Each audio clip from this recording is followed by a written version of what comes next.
کبھی آپ نے سوچا ہے کہ صرف ایک عام سا درویش بڑے بڑے علماء اور خلیفہ کو حیران کر سکتا ہے؟ بغداد کے شاہی دربار میں ایک رات ایسا ہی کچھ ہوا، جہاں علم و دانش کی محفل جمی تھی مگر سب لاجواب ہو گئے۔ پھر ایک درویش نے وہ بات کہہ دی جس نے سب کے دلوں کو ہلا کر رکھ دیا۔ آج کی کہانی ایک ایسے ہی حیرت انگیز راز کے بارے میں ہے۔ بسم اللہ الرحمن الرحیم۔ محترم سامعین و ناظرین، السلام علیکم۔ رات اپنی سیاہ چادر پھیلائے ہوئے تھی اور بغداد کے شاہی محل میں ایک شاندار محفل سجی تھی۔ عباسی خلیفہ مامون رشید، جو علم و دانش کے قدردان تھے، اپنے وزیروں، دانشوروں اور درباریوں کے درمیان تشریف فرما تھے۔ محفل میں بڑے بڑے عالم، شاعر موجود تھے۔ دیوان خانے میں سنہری فانوسوں کی روشنی دمک رہی تھی۔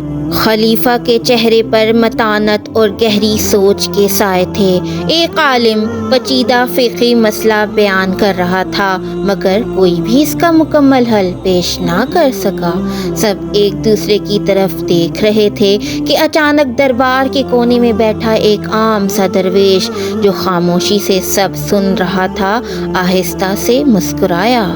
خلیفہ نے اس درویش کو دیکھا جو بوسیدہ لباس میں ملبوس تھا اور اس کے چہرے پر ایک نورانی سی چمک تھی۔ مامون رشید نے نرمی سے پوچھا، اے درویش، کیا تمہیں اس مسئلے کا حل معلوم ہے؟ درویش نے سر جھکا کر مؤدب انداز میں کہا، بادشاہ سلامت، اگر اجازت ہو تو میں اپنی رائے عرض کروں۔ خلیفہ نے مسکرا کر سر ہلا دیا۔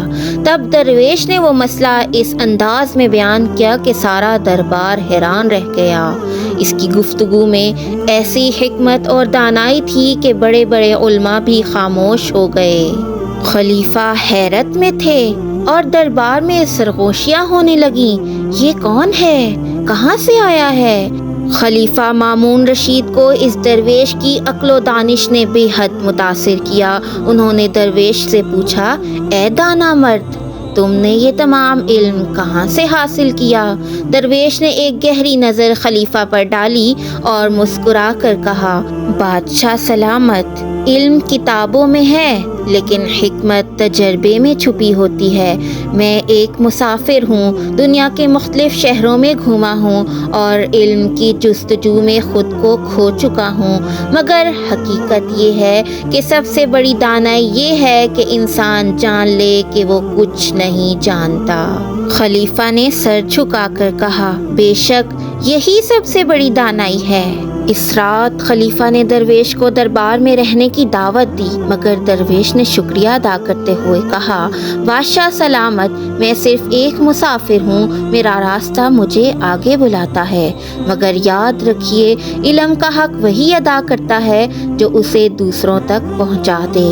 یہ کہہ کر درویش چلا گیا اور خلیفہ مامون رشید دیر تک اس کے الفاظ کے بارے میں سوچتے رہے۔ محترم ناظرین و سامعین، اس واقعے میں اب ہمارے لیے کیا سبق ہے؟ یہ واقعہ ہمیں سکھاتا ہے کہ علم صرف درباروں اور کتابوں میں نہیں بلکہ سادگی، تجربے اور عاجزی میں بھی چھپا ہوتا ہے۔ جو سیکھنا چاہے وہ کسی عام سے درویش سے بھی سیکھ سکتا ہے۔ محترم ناظرین و سامعین، اگر آپ کو ہمارے یہ واقعات پسند آتے ہیں تو اسے آگے ضرور شیئر کیجیے گا اور اپنے قیمتی تبصروں سے ہمیں ضرور آگاہ کیجیے گا اور ہمارے چینل کو سبسکرائب کرنا نہ بھولیے گا۔ آپ کی حمایت ہمارے لیے بہت قیمتی ہے اور ہمیں مزید ایسی تاریخی کہانیاں آپ تک پہنچانے کا حوصلہ دیتی ہے۔ اللہ ہم سب کا حامی و ناصر ہو۔ جزاک اللہ۔